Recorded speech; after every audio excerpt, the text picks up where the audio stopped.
Hello and welcome, I am the Sterling and today we are playing Going Medieval. In the last episode, we dug out the top layer of the main thoroughfare and now we are ready to start digging down. So in this episode, that's exactly what we're going to do. So sit back, grab a cold one and let's get started. Now to start digging down is not going to be as simple as it sounds. There's a lot of different factors that we have to take into account. One of the most important factors is we cannot at any stage lose stability of any of these main pillars. But in saying that, we still need to be able to dig underneath these pillars to then put more limestone pillars. So let's pretend this is our pillar. We'll pretend that this limestone block here is soil, and then this limestone block here is the limestone block pillar above the ground as it is now. And this orange section on top, this will represent the ceiling. Now, if we just come along and cut away at the soil underneath the pillar, we're going to lose stability and we're going to lose the ceiling as you just saw. So then how do we dig out that pillar without losing stability? So what we could do is grab some wooden walls and we'll put one here and one here. Then if we put one here and one here, we can then remove the soil here. And as you see, we do not lose stability. Now, if we remove, say, this wooden wall here, we will lose stability, as you saw, and vice versa with this one here. And so by using this technique, we can then come along afterwards, put the limestone block wall in, and then once we delete the wooden beams above, we will then have a pillar. And we then have to do that for every single bloody floor. So that will solve the problem of the pillars. It's a fiddly pain in the butt, but it's doable. Now, the next problem we're going to have to overcome is where will we put the settlers? Because I'm planning to use a technique that I've used in the past, where we will dig out along the wall line down to the level that we want to dig. And then, starting on this side, we're going to dig all the way across at the level that we want to bring the soil down to. And then because the stability above will zero out, all the soil above will collapse, which will make the process of digging this section out here much quicker. But it does mean the settlers and everything above will also collapse. So we need to find a place for all the production, our storage, and the settlers' beds. So the way I think I'm going to attack this is I'm only going to dig this section out here first. I'll dig this down to the level that we need it at. Then I'll transfer all of this into that space there, and then we can get started on digging out the rest of the section. Now, one of the first things we're going to need to do is put a set of stairs in here. There will be a big staircase that will go down one flight of stairs here. Then there'll be another set of stairs here, another set here, a set of stairs coming back this way, and then a set of stairs coming back this way, which will bring us down to the level that we need to be at. We are not going to touch this side just yet. We are actually going to build it in two halves. That way the settlers can still get into this area here via this side, and then to get down, they'll move through here. So let's start planning this out. And there we go. That's where we're digging first. And I gotta be honest with you, I'm actually really nervous about this next phase. If I make even one mistake when it comes to these pillars, all our hard work is done. So, understandably, I am dead set a little nervous. But at the same time, I am actually very excited about this next phase. So now there's nothing left for us to do but hit play and let them get to work digging out this next section.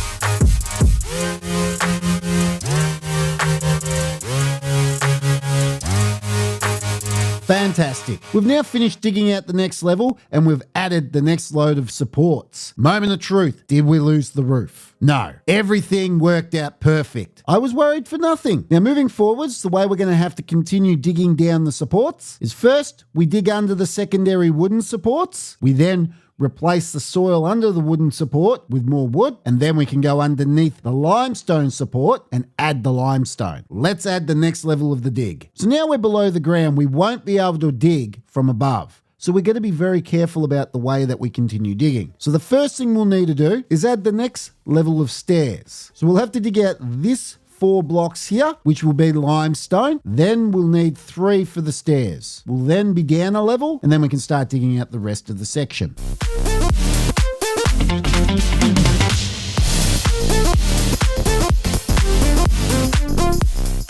There we go. Now we can start planning out the next level of the dig. It'll be pretty straightforward. I'll just have to follow what we've already dug out. Now, if I've done that correctly, we shouldn't have a cave in. Fingers crossed.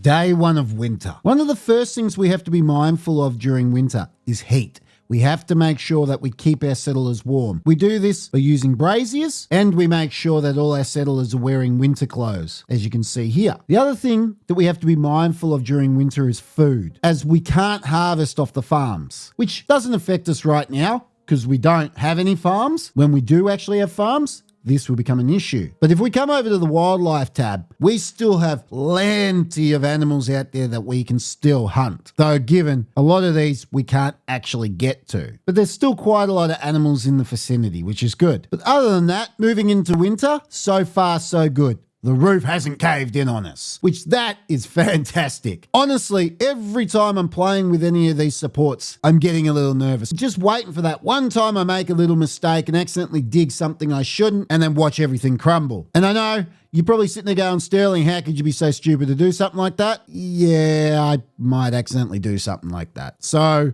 I'm nervous. Nonetheless, like I said, so far, so good. That there is another level down. So now we're ready to go down another level yet again. Once again, same technique. We'll dig out this section here, add some stairs. Then we can dig out into this section here. Still the same technique with all the supports. So we dig out underneath the wood ones, replace them with the timber. Then we dig out underneath the limestone and replace it with limestone. Until we're down to our final level, a lot of this is rinse and repeat. Now, another thing that took place whilst we've been digging is our cat is now fully trained, which is fantastic. Now we can come over to vermin control and we can select it, done. And now the cat will hunt down any rats, which hopefully will save our food. Though I've been watching the cat itself be a little bugger and been eating our food. Though that's a given, as we're not producing animal feed just yet.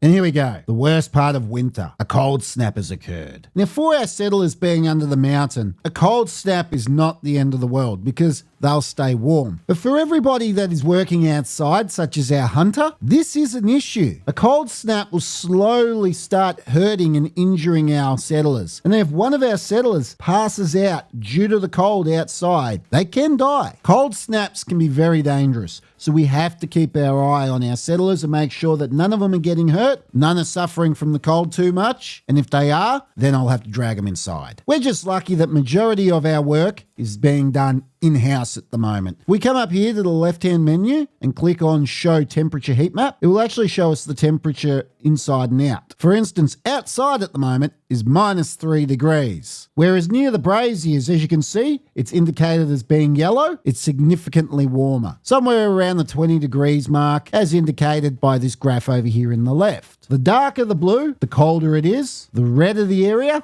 the warmer it is. Now, being in a mountain map, our winters are going to be so much colder than any other map. So the winters moving forwards could in fact become an issue. But for the moment, like I said, we should be right.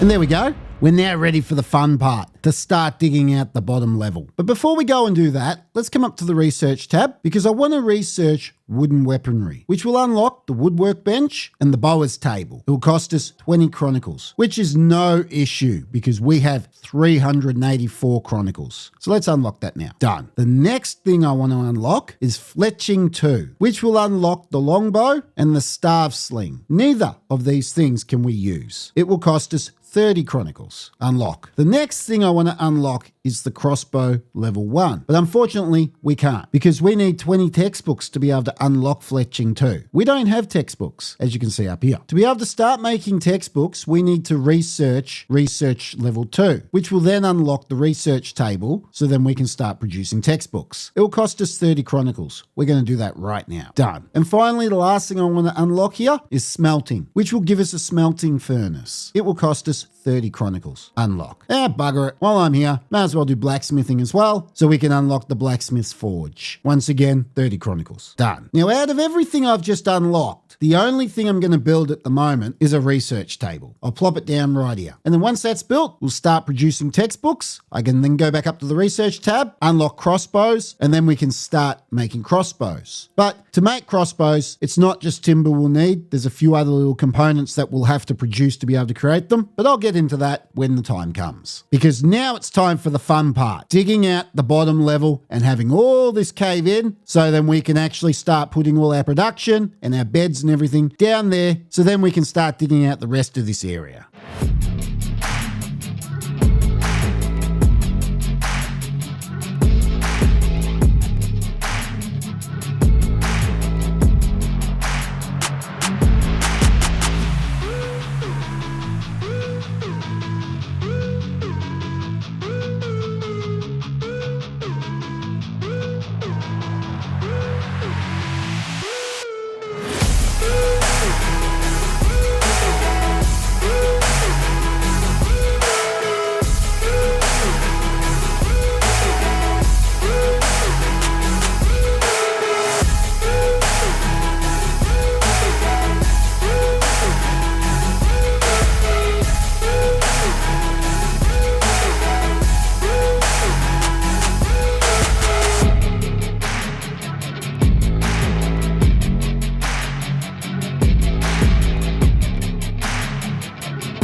Fantastic. We've now dug right down to the bottom level. As you can see, we're just doing a bit of a cleanup inside, and then once it's all nice and clean, we can then start moving everything into the hole, because then we can start digging out the rest. Which if you thought this was a big task, wait till I have to dig all that. And in the big scheme of things, this is just the beginning. Now, whilst I've been digging, a few things have happened. First of all, we bought a dog from a merchant and we named him Doggles. At the moment, he's just domesticated. He's not trained yet. We've been training him and he's up to 45% trained, obviously by Daniil. And the last time we trained him, we were successful. Won't be long before we also get a female dog and then we can start breeding a little army. Now, at the moment, we have 210 food, 170 raw and 40 meals. That's the best I've seen it in a long time. In the overview tab under wildlife, it looks like there is a lot of animals out there. And I know I said before that we still have plenty of animals out there to hunt, but then I've come to realize not so much, because most of the animals I still can't bloody get to them. And so I got lucky that we've had some deer and whatnot spawn in and we've killed them and they've spawned in places we can get, which has been good. But for a long time now, we've been just hanging on to food. I was actually getting a little bit worried during that dig, to be perfectly honest with you. So I've decided I need to now start taking steps for the future with our food, because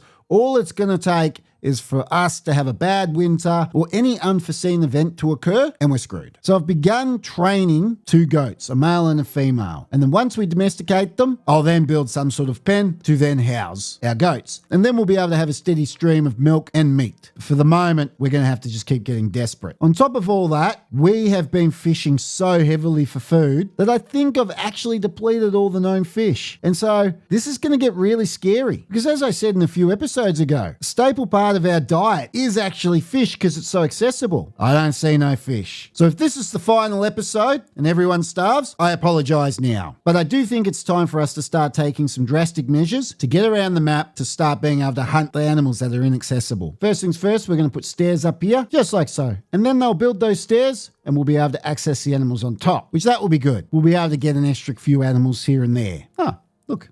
Lonely little cow out there. How many cows are there? Oh, that's a shame. There's only one cattle. So there's no point us actually getting that cow at the moment because we can't breed them anyway. I think we should stick with the plan of having goats. Now I need to find a way to get over here. I might have to build a bridge somewhere. There you go. Maybe something like that will do the trick. That only gets us halfway though. And fantastic. That will now get us up to this level here. And so now we'll be able to start hunting stuff over here, which that's exactly what we need. Now, obviously this is not a permanent solution. Once we start producing food in-house, I can then either come out and destroy these bridges or I might just leave them. But truth be told, I'm not the biggest fan of the way it looks. So I might even come up with something a little bit more fancy. I don't know. I'm just happy that we've made some serious progress with the underground city. Now, another thing I've been doing, and it's been from the very beginning of the game, is I've been selling whatever I can sell. So sometimes it's limestone, sometimes it's limestone bricks. Just recently I sold some chronicles, all in the pursuit of getting coins. The reason why I want to collect as many coins as possible is because later in the game, when merchants start coming and they have donkeys with them, it's a bit of an issue trying to buy the donkey off them. Because once you buy the donkey off them, their carry weight drops significantly because they no longer have their donkey. So it's easier to buy a donkey off them with coins than it is with, say, limestone bricks, which weigh an absolute ton. So in preparation for this, I've started trading for coins as often as I possibly can. We've got 15 so far, as I said. It's now day 11 of spring. It's taken us nearly all of spring to get our production downstairs. Now, the reason for this, I ran into a bit of a problem. I've been bloody struggling to get timber. Have a look at it. I've cleared everything. I've been chopping it down bloody everywhere. We're still having a crack over here. Pick this up. We're going to need it. Look how barren it is. I didn't even need this much timber when I was making the supports. Because I've been chopping away at trees whilst I've been digging, I didn't even notice how much timber we're going through. But then when it came to building all this, especially all the bookshelves and the food shelving, it just was painful to get the timber, but we got it in the end, so I will stop bitching about it. So a lot of the stuff you've already seen is down here. For instance, this is the stonemason's bench. This here is the sewing station. This here is the smokehouse. Now, I've put a lot more entertainment and religious structures down here, only because we're constantly fighting unhappiness. So I needed to get on top of that. But there are a few, in fact, new little things down here. For instance, we now have weapon racks. So we can now get our weapons off the ground and store them here. Sooner or later, we'll also have armor racks, but we don't have them yet, so we haven't built them. We've also now got a bower's table, but we're not going to start production on anything just yet, only because, well, we can't use bows. We can only use crossbows, so there's no point. But what we can do is start dismantling any bows that we get. So what we'll do is we'll click on dismantle items for wood, come down forever, and then we're going to edit what we're going to get rid of. So all wooden weapons can go. Everything except for crossbows can go. Javelins, staves, battering rams can go. All wooden armor can go. All shields except for tower shields can go. And then crowns can go. Fantastic. Now, next we have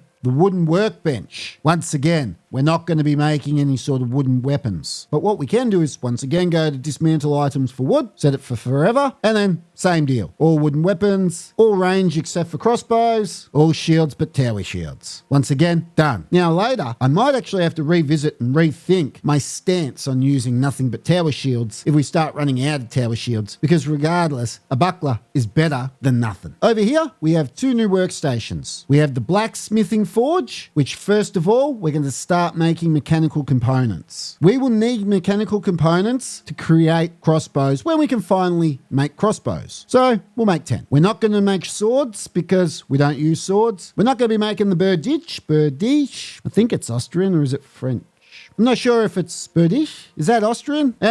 I will not be making the Austrian spiky two-handed axe. And I won't be making shackles, because at this point, I'm not planning to take any prisoners, because that's just more mouths to feed, and it defeats the point. I may as well take on more settlers. And then finally, we're going to come over here to smelt items for metal, and we're going to click on that. We're going to once again set that for forever, and then we're going to edit it. So we'll be destroying the daggers, the short swords, the knightly swords, the great swords. So we'll just keep coming all the way down here till we get to great axe. We'll keep that. We'll keep the warhammer, keep the two-handed warhammer. We'll be getting rid of the throwing axes, and we won't be destroying the hatchets. We're not going to destroy mail armor or plate armor. We're not going to destroy the great helms, and we're not going to destroy the mail helms, and everything else can be broken down for metal. Now, finally, the last thing we built was the smelting furnace. We're going to smelt everything. We got nothing, but we will smelt everything. So we'll go iron ingots. We'll smelt them forever. Gold, once again, forever. Silver, forever. Now, the reason why I'm doing it forever is because I've learned in the past that if you only smelt things when you need them or to a certain supply, after a year, you have a large amount of ore and bugger all ingots. And it's a long process. So it's better to do it from the very beginning. So we're just going to have them constantly smelting things. It's passive anyway, so it doesn't really matter. And then finally, smelt items for metal once again. And once again, it will be forever. And then we'll come into edit, and same as the blacksmith, hatchet, great axe, warhammer, two-handed warhammer,